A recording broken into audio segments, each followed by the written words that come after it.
Muito bem. Vamos então ao momento da palavra, vamos ao Evangelho de hoje. E o Evangelho de hoje se encontra no livro de Mateus, no Evangelho de Mateus, capítulo 11, entre os versos 16 e 19. Primeiramente, depois pulamos para o verso 25 até o verso 30. Então, na página 1261 da Bíblia que temos disponível aí nos bancos. Eu leio o 16, vocês leem o 17, e assim a gente vai alternando, né, até o verso 27. 16. Mas a quem hei de comparar esta geração? É semelhante a meninos que, sentados nas praças, gritam aos companheiros: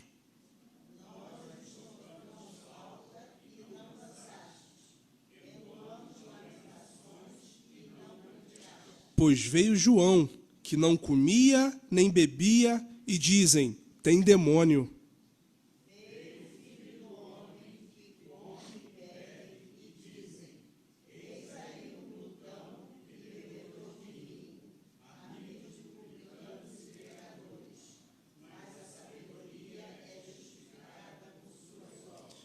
Verso 25. Por aquele tempo, exclamou Jesus: graças te dou, ó Pai, Senhor do céu e da terra, porque ocultaste essas coisas aos sábios e instruídos e as revelaste aos pequeninos.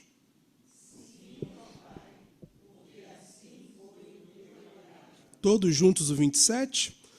Tudo me foi entregue por meu Pai. Ninguém conhece o Filho, senão o Pai. E ninguém conhece o Pai, senão o Filho, e aquele a quem o Filho o quiser revelar. Até aqui, então, palavra de salvação. Graças a Deus. Muito bem. De antemão, já peço perdão pela minha voz, né? Eu peguei um resfriado na quarta. A gente até precisou cancelar a classe Poutillic na quinta, né? É a nossa classe de estudo, porque, enfim, tinha acabado de pegar o resfriado, pegar a ponte com vento na moto, etc., né? Ia ser imprudente. Então, a gente cancelou, né, a nossa classe. Mas estou melhorando. Mas, de vez em quando, a voz ainda dá uma rateada, tem que parar para beber um pouco d'água e etc. Muito bem, muito bem. Um texto interessante, né? Um texto assim, dois textos, na verdade, né? Duas perícopes, dois trechos que têm em si um contexto fechado, né? Dois textos que têm assim, em si uma lógica fechada, mas que conversam, né? A gente vai ver que esses dois trechos que a gente leu conversam entre si. Muito bem. E a esse sermão eu dei o seguinte título: quem não sabe brincar, não brinca. Quem não quer, ou então, né, quem não quer brincar, não desce para o play, né? Quem não sabe brincar, não desce para o play. Seria uma outra versão também. Então, quem não quer brincar, não brinca. Quem não quer brincar, não brinca. Ainda tem água aqui, Tereza? Obrigado, querida. Muito bem, gente. Então, na semana passada, a gente encerrou, né, como diz, uma trilogia, né, que foi o discurso, os 3 sermões sobre o discurso apostólico de Jesus. Discurso em que ele prepara os 12, chamados 12 apóstolos, para poder sair por aí, se espalharem e pregarem a mensagem do reino de Deus. Então, aqui, nesse nosso caminho litúrgico, a gente ainda está no começo do ministério de Jesus, né, onde a gente começa a vislumbrar o norte que esse ministério vai tomando. Muito bem. Nesse texto aqui, de hoje, tem um elemento que vai acompanhar Jesus durante todo o seu ministério, que é a tensão, a discordância, os embates que ele tem com as lideranças religiosas de sua época. Isso está se repetindo, né? Isso se repete durante os textos, isso é muito presente nos evangelhos, né? Então, esse relacionamento de Jesus com os de fora de seu grupo, sobretudo em questões de liderança religiosa, né, retrata essa dificuldade que as lideranças religiosas têm de receber, de perceber, de internalizar a mensagem trazida por Jesus. Jesus fala, Jesus prega, Jesus caminha, Jesus cura, Jesus cuida. Eles estão vendo, eles estão ali. Muitas dessas curas acontecem, por exemplo, dentro das sinagogas, né? Mas eles têm uma dificuldade de assimilar, de internalizar, de guardar no coração essa mensagem. E essa tensão, essa dificuldade vem desde a época de João Batista, né? João Batista, aquele profeta estranho, que vestia roupa de pele de camelo e se alimentava de gafanhotos e mel silvestre, que vivia no deserto, vivia ali na beira, né, do Rio Jordão, como se quem dissesse, ó, essa caminhada que o povo fez da terra prometida aqui tem que fazer tudo de novo, porque ficaram 40 anos no deserto e não aprenderam nada. Então, essa figura excêntrica de João Batista vai para o meio do deserto, para a entrada da terra prometida de novo e diz, ó, volta todo mundo, vocês têm que se arrepender. Vocês caíram num legalismo religioso, mas a mensagem não foi internalizada. Nem a mensagem de Moisés, quem dirá de Jesus, que veio depois. E aí João, com aquele discurso forte, né? Aí alguns até se arrependiam, iam, fariseus, publicanos, se serem batizados por João. Chegava lá, João ia recebê-los e falava, raça de víboras. Meu Deus do céu, que recepção é essa? Um profeta, assim, no sentido mais estrito do termo. Já Jesus tinha um perfil completamente diferente, totalmente diferente do de João. Jesus vivia no meio da gente, nas aldeias, nas cidades, nas estradas da vida. O modus vivendi, o modo de vida que Jesus levava, talvez tenha sido, né, cantado por Milton Nascimento, aí, né, resumido pelo Milton Nascimento, com a roupa encharcada e a alma repleta de chão, todo artista tem que ir onde o povo está. Né? Jesus era esse, era um artista que estava onde estava o povo. O primeiro milagre de Jesus foi onde? Um casamento, um evento social. Vocês já imaginaram João Batista num casamento? Por mais que fosse convidado, não ia de forma alguma. Um evento cheio de gente, e ele transforma a água em vinho, para que esse casamento, esse evento social, olha a voz, esse evento social cheio de gente, continuasse, permanecesse a alegria, permanecesse a celebração. Por isso que Jesus tinha fama aí de, né, comilão, de beberrão, porque gostava de gente, gostava de festa. Agora, apesar de ambos, João Batista e Jesus, estarem envolvidos nessa proclamação do reino de Deus, João Batista e Jesus tinham perfis completamente diferentes, de ser, de se socializar, de caminhar. E mesmo assim, os dois foram rejeitados pelos religiosos de sua época. Por isso Jesus compara essa geração, e aí quando ele diz essa geração, tem menos uma coisa temporal, né, dos seus, do seu tempo, mas tem mais a ver com o direcionamento dessa fala para as lideranças religiosas. Mesma coisa quando tem judeu no texto bíblico, né? E os judeus... A gente tem que ter cuidado um pouco disso, né? Porque os judeus eram tanto os líderes religiosos como as pessoas comuns, que talvez não tiveram espaço de serem registradas na Bíblia. Então a gente não pode botar todo mundo no mesmo, né? No mesmo balaio, como diria minha avó. Então a gente tem que tomar cuidado. Isso já gerou muito antissemitismo também, muito ódio aos judeus, essa leitura literal da Bíblia. A quem hei de comparar, então, essa geração?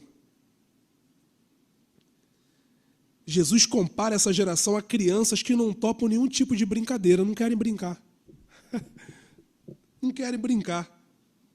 E aí, duas das brincadeiras principais da época de Jesus, naquela época, das crianças, olha só a brincadeira de criança, hein, como é que vai mudando com o tempo, era tocar flauta, que na verdade aqui não é nem flauta, né, um tal instrumento chamado aulo, muito comum na Grécia Antiga, que muitos traduzem como flauta, mas ele tinha paleta, então parecia muito mais com oboé ou com a clarineta do que com a flauta, que não possui paleta. Mas, enfim,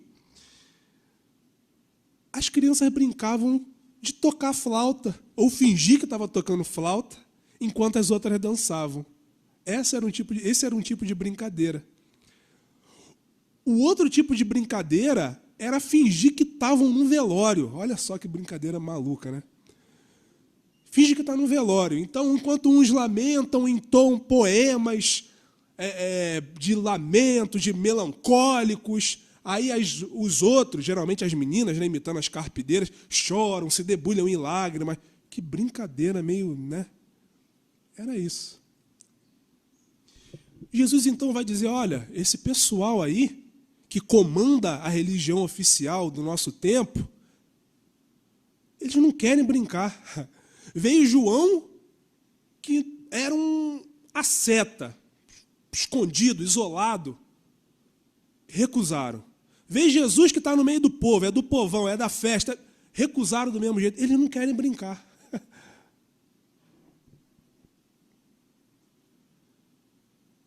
Por fim, Jesus chega à seguinte conclusão: não importa de que forma essa mensagem do reino de Deus chegue, quem não quer ouvir,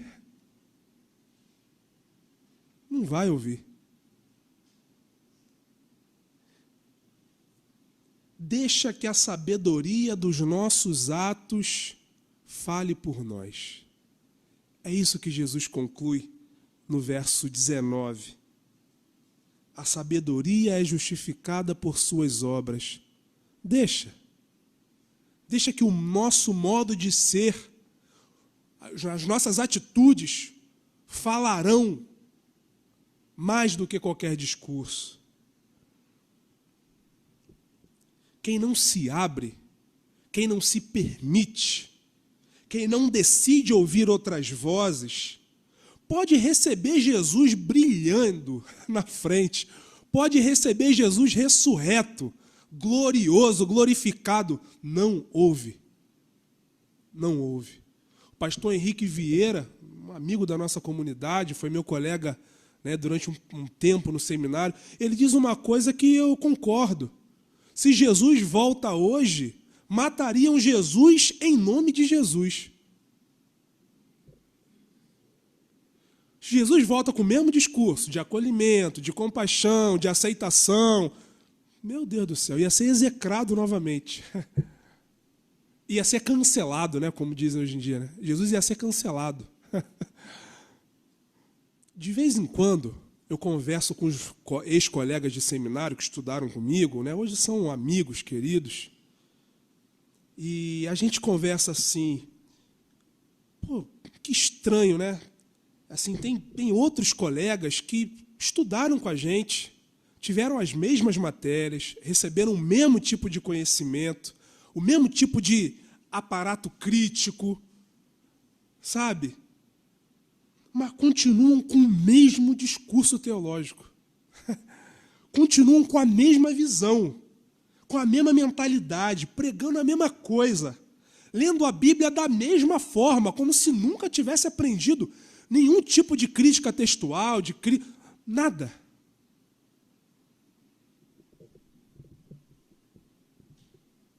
Quem não quer brincar,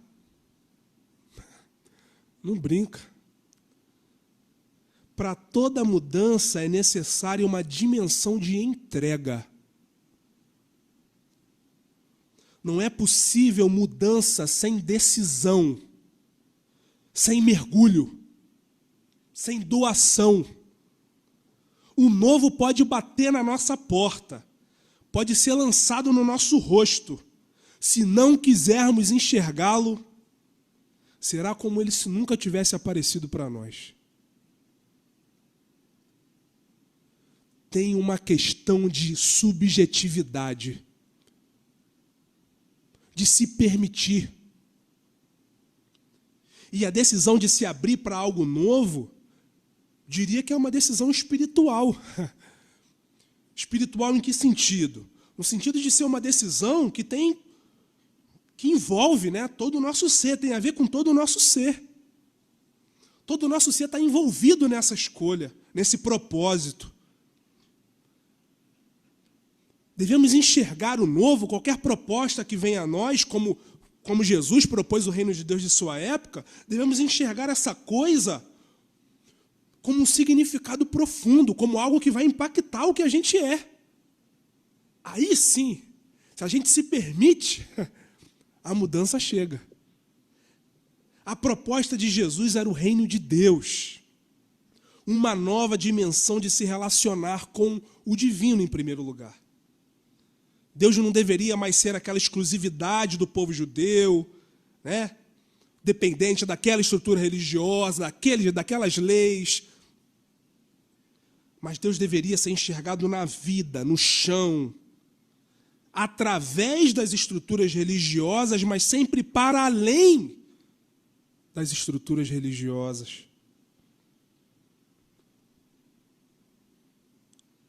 E a mensagem do reino também trazia uma nova dimensão de se relacionar, não somente com o divino, mas com o mundo também. Pobres, doentes, marginalizados são aceitos, curados, incluídos em uma realidade de justiça, onde o servir a Deus não pode conviver com a normalização de injustiças e desigualdades. Não dá match. Não é possível servir a Deus e ser indiferente ao sofrimento de quem está do nosso lado. Isso já está lá no discurso de João Batista. Do jeito dele lá, daquele jeito meio não muito simpático, estava lá. Produzam frutos dignos de arrependimento. Quando perguntava para ele, João, beleza, você está falando de arrependimento, mas o que a gente tem que fazer então? Produzam frutos dignos de arrependimento. Quem tiver 2 túnicas, reparta com quem não tem. Quem tiver comida, faça o mesmo. Cobradores de impostos não cobrem mais do que o estipulado. Soldados, a ninguém maltrateis e não façam denúncia falsa. João Batista. Está lá em Lucas, capítulo 3, versos 8, 11, 14, aquele trecho ali. O reino de Deus é uma proposta de transformação da nossa relação com o divino e com o mundo. Com nós mesmos. Com nós mesmas.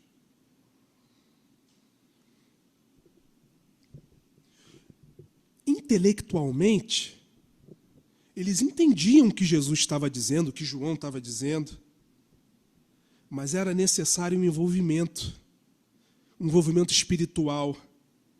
Era necessária uma mudança de espírito, de mentalidade. Daí vem aquela palavrinha tão dita no Novo Testamento, né, tal da metanoia, que é essa mudança do mais profundo de nós mesmos. Não é só entender, Né? Os meus colegas de seminário entenderam, assimilaram, fizeram prova, passaram. Está lá no histórico. Tiraram nota, né? Mas se não... Talvez por isso que na mesa Jesus falou, vocês têm que comer de mim. Não adianta entender o que eu falo. Vocês têm que me internalizar.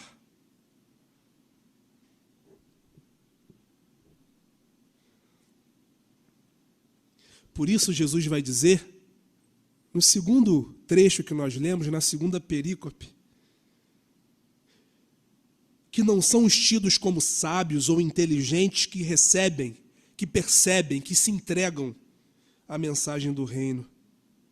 A mensagem é percebida, é recebida, é internalizada pelos pequeninos, pelas crianças. Ou os que se fazem como crianças. E claramente se fazer como criança aqui não é ser inocente, tá, gente? Né? Não é ser ingênuo, que a gente sabe que as crianças não são inocentes, nem ingênuas. Né? Psicóloga. E eu tenho um filho de 4 anos em casa, eu sei que João não é nada inocente. Então, ser como criança não é aquela coisa da pureza, né? Aquela criança angelical, não é nada disso. Ser como criança é se entregar na brincadeira. É brincar como se não houvesse amanhã. Ser sincero. A criança é assim, de vez em quando até põe a gente numas enrascadas, né, na casa das pessoas. Né? Se ela não gosta, ela não gosta. E ela vai falar na hora, ali na cara de todo mundo, se for necessário. E aí, filho, gostou da comida da titia? Tá muito ruim. Tá meio doce, sei lá. João, de vez em quando, faz umas coisas dessas. Nem pergunta a opinião dele para poder, né? As crianças dançam com a mesma intensidade que choram. É esse poder de enxergar o mundo pelo prisma da beleza, da entrega, da brincadeira, da ludicidade, que a gente vai perdendo, né? Conforme a gente vai crescendo, essa nossa dimensão vai sendo, né, ofuscada. Aí a gente vai entrando nesse mundo cada vez mais racional, mecânico, lógico. Né? Isso tudo vai tomando conta da gente. Quando menos percebemos, o sentido do nosso mundo se resume a leis. A lei da ação e da recompensa. Vou fazer isso porque eu vou ganhar isso. A lei do mais forte. Que quem manda sou eu, porque eu sou mais forte. A lei do mercado. Não pode investir no social, senão o que o mercado vai achar, né? Acho que o mercado ficou assustado. O mercado vira uma entidade, um Deus. Não vamos mexer. Cuidado com o mercado.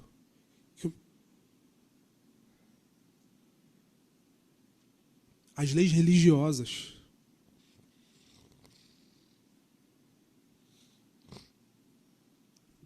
O mundo ideal das leis, racional, das teorias, do controle, é o que regia boa parte da religiosidade da época de Jesus. E ainda hoje, em nome de Jesus. Não são capazes de dançar, não são capazes de chorar.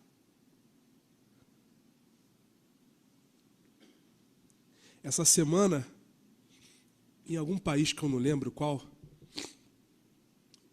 um jornalista perguntou a um robô humanoide, que é esses robôs que simulam o ser humano, né? Perguntou ao robô o seguinte: robô, você acha que vocês robôs seriam melhores governantes do que os seres humanos? Aí o robô respondeu: sim, nós seríamos melhores governantes, porque não estamos sujeitos às mesmas paixões e impulsos que os seres humanos, e assim a gente tomaria decisões mais lógicas.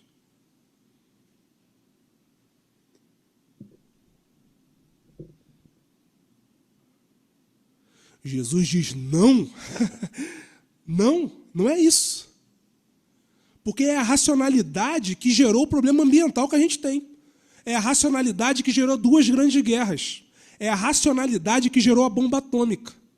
É a racionalidade que gera a gente como robô. Que tem que trabalhar de forma mecânica, independentemente se gostar ou não, se aquilo satisfaz o nosso desejo ou não. Sobretudo os pobres têm que trabalhar para ganhar dinheiro. Trabalhar no que gosta é um luxo. O que você faz com 16 anos de idade? Estou procurando trabalho. Em quê? Qualquer coisa. É um mundo racional.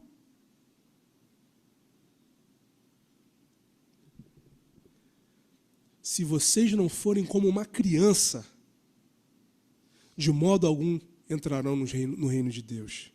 Mateus capítulo 18, verso 3.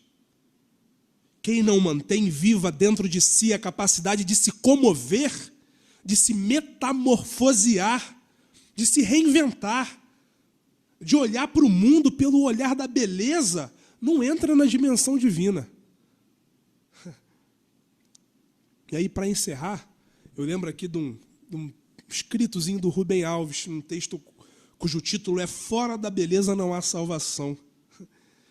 E o Rubem diz o seguinte: crianças não têm ideias religiosas. Nada sabem sobre entidades espirituais. As crianças são criaturas desse mundo. Elas o experimentam através dos sentidos, especialmente da visão. As crianças não têm ideias religiosas, mas têm experiências místicas. Experiência mística não é ver seres de outro mundo, é ver este mundo iluminado pela beleza. Essas são experiências grandes demais para a linguagem. Dessas experiências brotam os sentimentos religiosos. A religião, formal, institucional, é a casca vazia da cigarra sobre o tronco da árvore. Sentimento religioso é a cigarra em voo. Muitas vezes a religião é só a casca. A experiência mística, a capacidade de se comover, a capacidade de enxergar o mundo pela beleza, já foi embora, ficou só a casca. Tem gente que olha para o texto bíblico e vê só texto. Tem gente que só se aproxima de Deus mediante uma matemática que envolve céu, inferno e pecado. Tem seguidor de Jesus que coloca os dogmas acima da vida. Tem seguidor de Jesus que reduz a palavra a um livro. Tem gente que só sabe saber, mas não sabe brincar. É preciso querer brincar. E quem não quer brincar, não brinca. Que Deus nos faça como crianças.